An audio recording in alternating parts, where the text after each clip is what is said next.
Hey guys, just one quick thing before we start. This is actually post-commentary. I just wanted to mention that I was watching Strike at Karkand gameplay when what you are about to see is Gulf of Oman.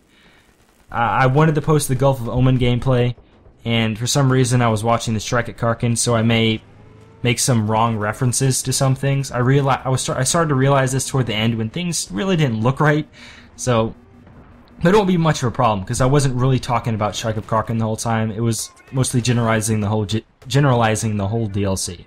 So please enjoy, and here we go. Hello everyone, AV Ultima here, and I'm back. Yes, bringing you some more BF3 gameplay on Strike at Karkand on the Back to Karkand DLC. Now the reason why I've been so gone, in case you guys don't look at my Twitter or Facebook, I've been sick. And I was on vacation for a while, and after I got back, I got sick, and even though I did play some games on the new DLC, I was too sick to even cast them. You know, the usual sniffly, coughing thing. So I wouldn't have been the best thing to listen to. So I wanted to get back to 100% before I started back again, and that's why I'm doing this now. And Happy New Year, of course. Perfect time to do it. It is, I think, January 1st when I'm doing this, so it'll be uploaded a little bit after that. And over the last month, I've gotten, I think, over 100 plus subscribers, so I want to thank everyone who's subscribed within that time, and to everyone who has been with me since the beginning. Thank you very much. You guys are the ones that keep me going. Now to the juicy stuff, the Battlefield 3 DLC Back to Karkand, coming with 4 maps, I believe 10 guns and 3 or 4 more vehicles, which, well, the gun's good, or 2 of them at least, that I've tried, the map's good, everything good. I mean, the change of pace and the change of looks is always nice in a game. I really hope they release more DLCs, well, and I'm sure they will. And the whole assignments thing, right now it's just for getting guns, but perhaps they'll take maybe the Call of Duty route and do contracts, daily contracts, or things like that. I guess that'll be alright, as long as it's not completely repetitive like Call of Duty was. Hope they do it somewhat interestingly. And I found that, first the maps. The maps are, they feel really Battlefield 2, even though I never played it. I could tell that these maps were made for a different game. I don't know if you guys can tell that too, it's just everything about them seem non-Battlefield 3. Like, I mean, for example, if you play Conquest, isn't there 7 or 8 points on Large Conquest, which is quite a bit. And if it was on one of these BF3, the original BF3 maps, you couldn't even fit all of them on here. These maps are much bigger, meaning that everyone is more spread apart. So I found situations where either everyone will somehow get centralized in one place, or just get really, really spread out, where it's very easy to capture points, and you just gotta, you know, run around from each point recapturing and recapturing, which I think I like better from what the BF3 style was, or the BF3 maps. The original ones just seemed like I could easily defend all the points just by going from one to another. But this one, I feel like I have to go out of my way to either capture it or defend. I can't really get my kills and defend and attack at the same time. I really have to buckle down to defend or attack. I can't get one or the other. And I like that a lot. I think this is a good example right here on the Back of Karkand. When playing on Large Conquest, the 32 burst 32, a lot of people either go straight for hotel, and the whole game, everyone's just trying just to get through that little choke point, to get through A, B, C, D. Even though we could easily capture, I think it's called Warehouse, and some people do that. But when you capture Warehouse, everyone's like, no, I don't want to spawn on the deployment. I want to spawn in the battlefield at Warehouse, when it kind of doesn't do the whole team any good. It kind of you're just switching fronts. So I think a good strategy for this map is some people go capture Warehouse and keep it and try to get the one next to it, which is on the right side of the river. And then other people spawn a deployment and keep trying for A. And what that does, it splits up the enemies. But, you know, on 64-man games, it's kind of hard to coordinate with people. It's just, people just start to need to learn these things on their own. You know, people start to get it after a while. It's kind of hard to get a full team of 32 that know, or they're on the same wavelength. But just give it a couple more weeks, and people will get it. On this map in particular, strategy is, at least that I found that might work, is some people go for FG, warehouse, and capture that, which is on the right side of the river. Other people stay on the left. And it just creates two fronts and more places for the enemy to look. Wake Island, Sharqi Peninsula, and Gulf of Oman, I actually have not played that much. I guess it's because Strike of Karkand, of course, is the more favored one in the back of Karkand DLC. That makes sense. But yeah, that is the one I played the most, so I don't have as much analysis on the other three at the moment, but I will be getting each map out. So far I've done every single Battlefield 3 map except Operation Metro and Tehran Highway. I might get a Tehran Highway map gameplay up later. Probably not Operation Metro, because I really don't like that map at all. It's just not Battlefield 3 in the slightest. The other map I think I've played the most is... yeah, if you remember my first few commentaries, I did not get the map names right, and that is happening again. Just give me a few weeks. I don't get it. I think it's called Gulf of Oman. The one where there are 4 capture points right on the beach, kind of out in the middle of nowhere. And then there's 3, which is called the city, and construction sites. That is a very interesting map in that those 4 points that I mentioned, one of them is called, I know, Army Retreat or Army Outpost. And it's so secluded that I can actually just drive over there and capture maybe 1 or 2 before anyone even racks to come over there and recapture them. That's because everyone is fighting in city, which I guess just those 3 points there around city, I'll just call that whole thing city, because it's so much battling going on there. Like, it could be so intense over there, and I just take a quick drive over to the left, and there's nobody around, and I could capture those 2 points. And I think that really makes the map really nice, because it's like those points are just extra there. The main ones are those 3, and then if you want those extra points to actually win, you gotta, you know, go out of your way to go over there and capture them. It's a very well done map, and I like it a lot. What is that new, the LAV, the new vehicle, that really helps, and I think it spawns on every single Conquest large map. I'm not sure, but it is so nice. It's like an Amtrak with the, I don't know what the cannon's called, that semi-automatic cannon thing. It's really nice. I think I was driving it at the beginning of this game, but I'm not sure. But that is a thing to definitely utilize. It is so awesome to use.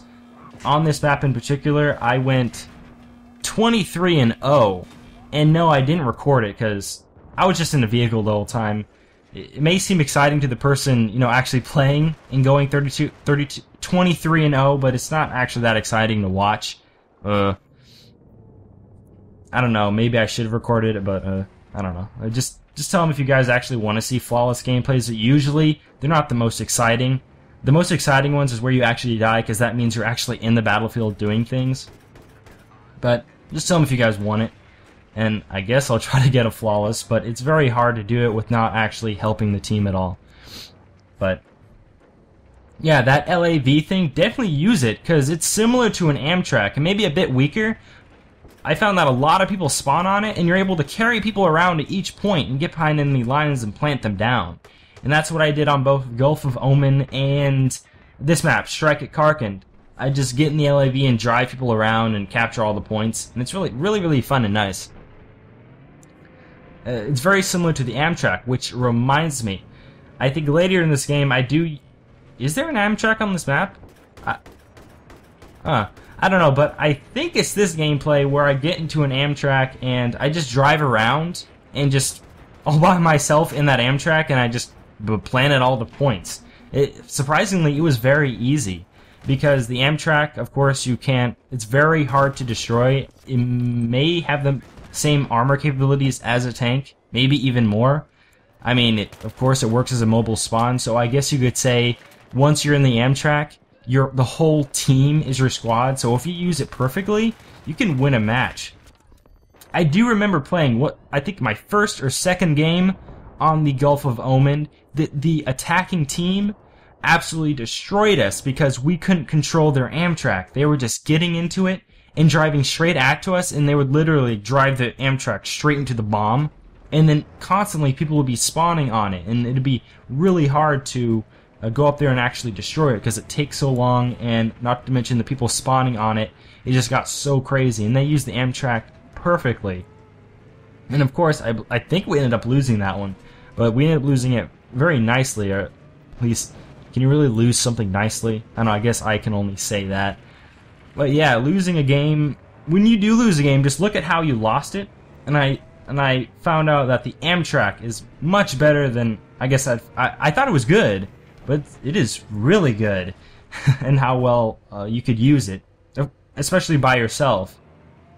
A lot of times I'm in an Amtrak and people don't spawn on it, even though I've been in games where it's 32 versus 32 and I have an Amtrak and no one's even spawning on me, even though I'm way behind the enemy lines. It's very disheartening when you're given such a huge advantage and nobody really takes it. It's disappointing, but what are you gonna do? So anytime you see an Amtrak spawn, or try to get into it, or try to drive it yourself. Really try it out. You know, planting those bombs gives you 500 points, which equals 5 kills. That's what puts us ahead in the game. Points, not all kills. Wake Island is the other map, which I think is the weirdest of the 4. I think on Conquest Assault, the defending team, if you lose all the points, you know you can't spawn, because there's no actual deployment for the defending team on Wake Island. You have to defend all your points, and if you lose it, you don't spawn, and you can only spawn on, I believe, the jets. So that ends up being really, really annoying if your team is bad. I actually haven't played Wake Island much because it just seems weird to me. I find that I'm only restricted to having fun on that map with vehicles. It doesn't feel right just running around there. I don't know if anyone else feels the same. I gotta be in a buggy or a tank or something like that. And it really bothers me when I'm stuck just running around. It's really boring. So I don't play Wake Island that much unless I do get in a vehicle. And speaking of which, I got into this game where I was the gunner of a really good helicopter pilot, and I think I got, what was it, 31 kills? It's on my profile, I think, on my highest kill streak, whatever my highest kill streak is there, that's the kill streak I went on, and I ended up going 60 and 20 on that map. Not all in the helicopter, just most of it. And the guy in the pilot, he went like 70 and something, and it was absolutely crazy. And it was because he was driving it so close to the ground and keeping it away from people, and we were spawn killing guys. And it's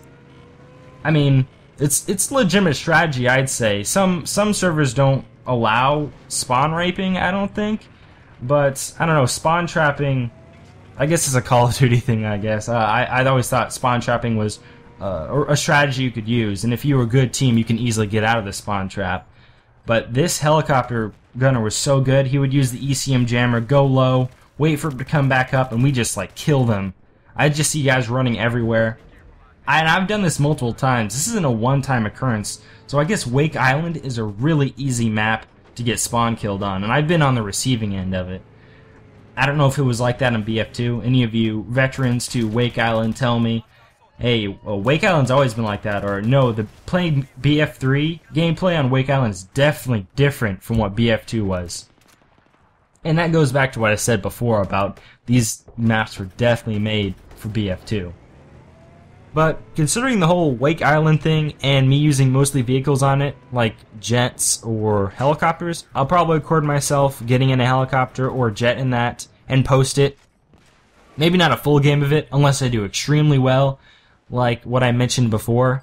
Me going whatever and oh in the helicopter was quite crazy. So I'll try to get some gameplay of that. The problem is that every time I have done well in a jet and a helicopter, I've never recorded it. Like this one time I went 15-0 in a jet, and I'm like, wow, that would have been a great time to record, and I had actually just stopped recording. And I think every YouTuber has had that problem. I know some of you have had that, where, oh, I can't believe I didn't get that, replay or something. This is about to be wrapped up, so let me go ahead and get into Sharqi Peninsula for a second. That is my least played map. I think I played it maybe once, and I found it to be very similar to just the Gulf of Oman and Strike Island. I guess you can say they're just Sharqi Peninsula is those two maps smashed together. It's all the buildings and the water, behind you. It's very similar. And speaking of which, now that I think about it, those three maps are very similar in that each one has a large city which comprises most of the map. Huh. Oh well. Except for Wake Island, of course, that's just an island. But yeah, I'll be getting more gameplay out soon. If I haven't mentioned it already, I will be slowing down on BF3 videos. If you didn't know, my channel is not BF3 centralized, so I'll be getting more Let's Plays out. I'm planning on doing 4-player Magicka, 4 players, so that'll be crazy if you guys have ever played that game. So I'll be hoping to get every single map of Battlefield 3 casted, and then I'll be slowing down on that. Don't worry, I'll come back to it every once in a while and give you guys some pointers. Until then, thanks you guys for watching. Be sure to like the video, comment, and be sure to hit that subscribe button up there. And I will see you guys next time.